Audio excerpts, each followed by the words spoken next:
School पढ़ुआ पुओ हाथ में बाइक दे भूल करदेले। शेष में से बाइक नहीं गला नाबालक पुओर जीवन। गाँ शेष मुंडरे पड़ी रक्त जुड़ुजुड़ु पुओर शव। आउ मुंड को पिटी पिटी कांदुछि बापा।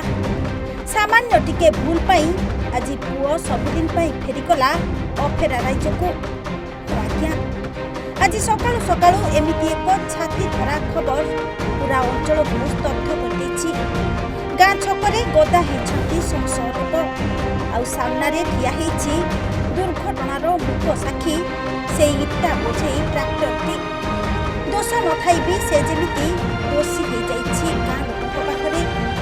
दर्शक बंधु, संबलपुर धनुपाली शिशु मंदिर निकट में ट्रैक्टर को पिटिला बाइक। यह दुर्घटना घटनास्थल में जड़े छात्र मृत्यु होता जमापड़ी। मिलता सूचना अनुसार छात्र जनक द्रुत गति आसी भारसाम्य हराई ट्रैक्टर में बाटे हो जाते। फल गुरुतर अवस्था सदर मेडिकल में भर्ती करा मात्र सेठारे डाक्तर मृत घोषणा कर। धनुपाली थाना पुलिस घटनास्थल में पहुंची ट्रैक्टर को जबत कर तदंत आरंभ कर। संबलपुर शुभश्री बारिक रिपोर्ट, ओडिशा भास्कर।